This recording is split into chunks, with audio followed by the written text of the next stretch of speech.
Hello students, this is Jayashri. In our previous video, we discussed about plasma membrane and there I told you about the process of diffusion. At the same time, I mentioned that in case of water molecules, we used another term that is osmosis. So what is this osmosis? How can we define this? So basically, osmosis is a special type of diffusion in which water molecules move from a region of high water concentration through a semi-permeable membrane to a region of low water concentration. Okay, so the definition is very simple. Let us quickly discuss how osmosis differs from diffusion. Now, this diffusion process can take place in solid, liquid or gaseous medium. On the other hand, osmosis takes place only in case of liquids.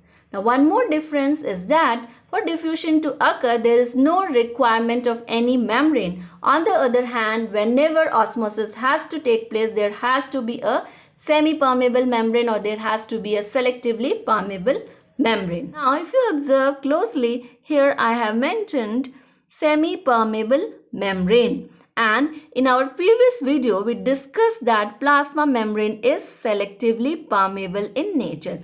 Let us try to understand what is the difference between semi-permeable membrane and selectively permeable membrane. So as we already know that a selectively permeable membrane is a membrane which allows only certain molecules to move in and out of it. So basically it is going to a kind of select or choose which molecules to allow and which molecules not to allow.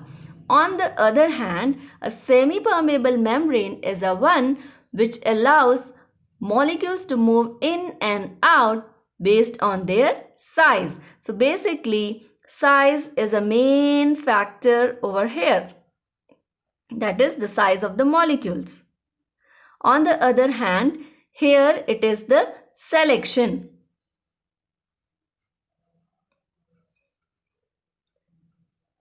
Now, one more thing what we can remember over here is that all the biological membranes are selectively permeable in nature. Now, what I mean over here is that the membranes which are found in living cells are only selectively permeable in nature. Then what about the semi-permeable membrane? Now these semi-permeable membrane are artificially made. Like in our aquaguards, we have semi-permeable membrane and there the process of reverse osmosis takes place, right? Now, I have one more question for you. Can I use this selectively permeable term over here rather than using the semi-permeable? The answer is it depends. Okay, now if I am talking about osmosis in case of living cells, yes, I can replace this term with this term.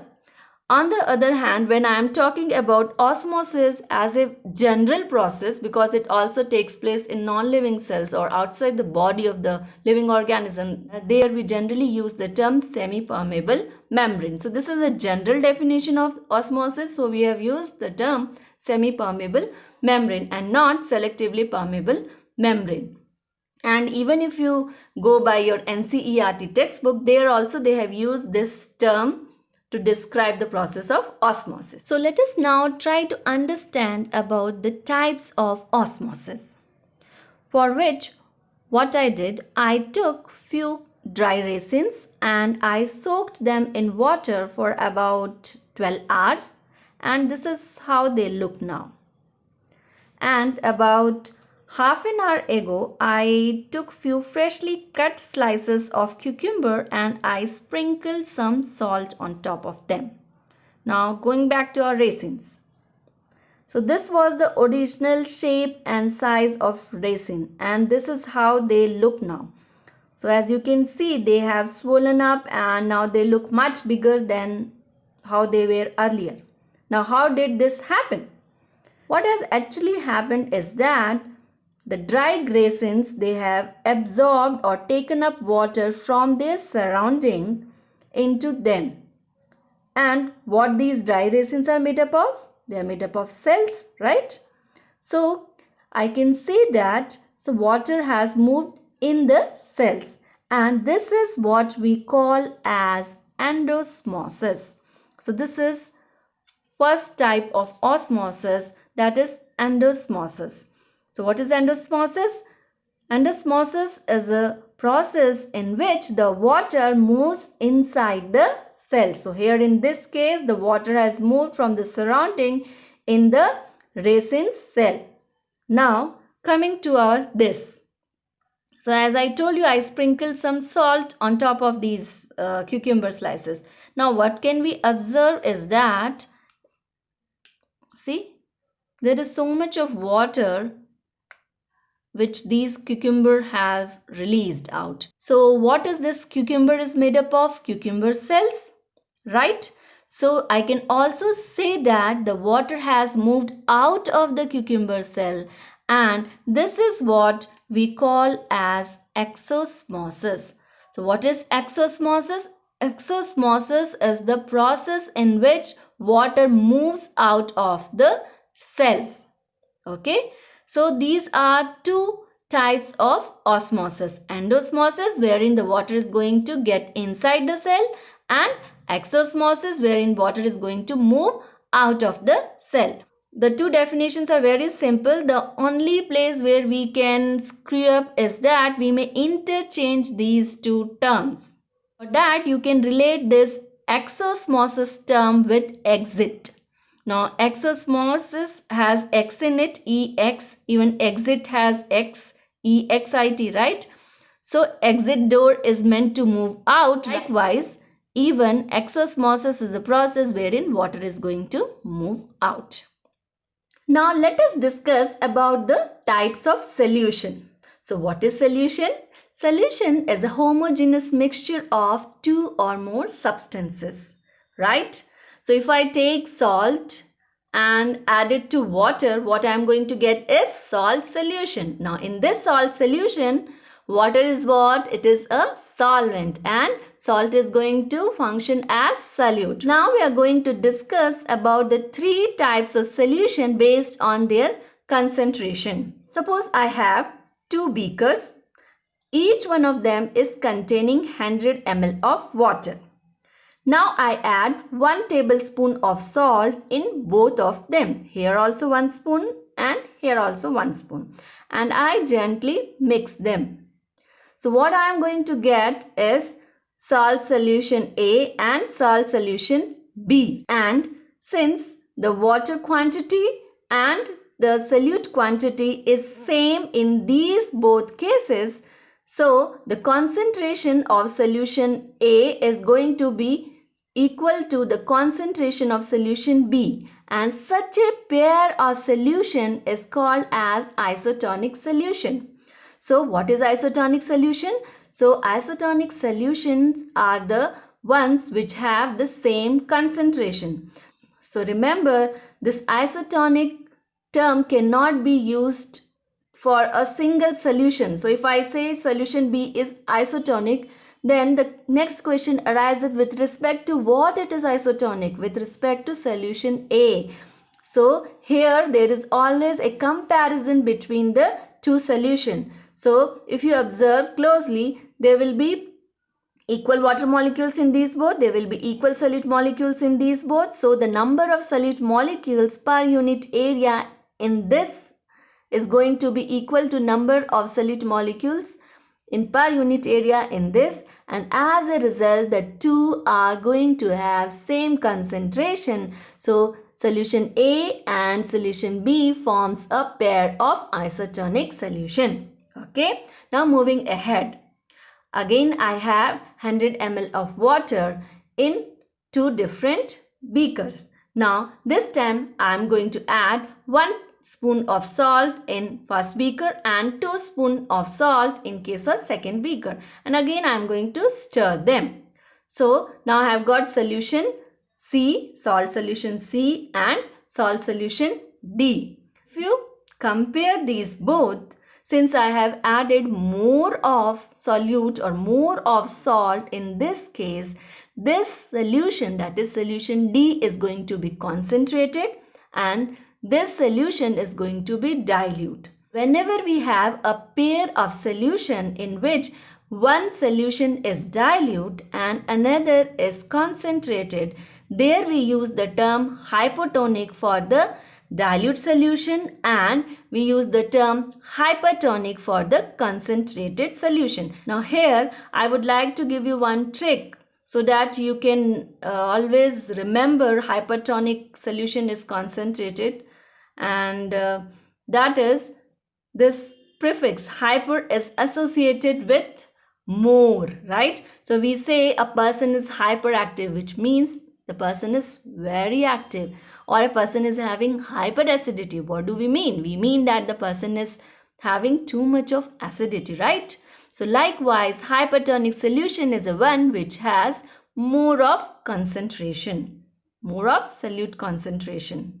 If I compare solution C with solution B, then if you observe, solution C and B are going to form a pair of isotonic solution because the water and solute concentration is going to be same in these both, right? Now if I compare solution B with solution D, so 100 ml water, 100 ml water, 1 spoon of salt, 2 spoons of salt over here. So this is concentrated, this is dilute. So this will be hypertonic solution and this will become hypotonic solution. So these terms will be used to compare a pair of solution always. Now let us see what is going to happen when we take plant cell and place it in three different types of solution. In the first case, we are going to place a plant cell in isotonic solution, which means that the concentration of solution which is present in the beaker is same as the concentration of solution which is present inside the cell, that is the concentration of cellular content. Now, we have already discussed that the water always move along the concentration gradient, right? Now, if you observe over here, there is no concentration gradient which is established because the concentration of both inside as well as outside the cell is same, right? So, does this mean that the water is not going to move? Actually, even in this case, there will be movement of few water molecules outside of the cell, and in order to make for that loss, there will be some water molecules which will move inside the cell. For example, here I have shown two arrows indicating there are two water molecules going to come out, and in return, there are two water molecules which are going to move inside. So overall, we can say there is no net movement of water molecules. As a result, the cell is going to retain its original shape and size. Moving ahead, now this time we are going to place our plant cell in a hypotonic solution. So the external solution is hypotonic, which means it is dilute or it has less solute concentration. So if it has less solute concentration, it automatically means it is going to have more water concentration. And inside the solution is hypertonic, so it is going to have more solute concentration and less water concentration. We know that water always moves from a region of high water concentration to a region of low concentration. So where is the concentration of water high? It is in the external medium, right? So there is going to be movement of water molecules inside the cell by the process of endosmosis. However, there will be some molecules moving out also. But if you compare overall, there will be net inward movement of water molecules, or there is going to be endosmosis. And as a result, taking up the water molecules, the cell is going to increase in size or it is going to swell up. Now, in the third case, we are placing our plant cell in hypertonic solution. So the external medium is hypertonic or it is concentrated. So it is going to have high solute concentration. So if it is having high solute concentration, it automatically means that the water concentration is less. Now, inside it is hypotonic, so it is dilute, so solute concentration is low. On the other hand, water concentration is high. So water always moves from a region of high water concentration. So inside it is high now to outside where it is low. So you can see this time there is going to be net outward movement of water by the process of exosmosis. However, there will be endosmosis also. Some water molecules are going to move inside. But overall, if you see, there is going to be net loss of water from the cell, or there is going to be net outward movement of water. This is why the cell is going to reduce in size, or the cell is going to shrink in this case. So that's all for this video. Thank you. Do like, subscribe and share this video.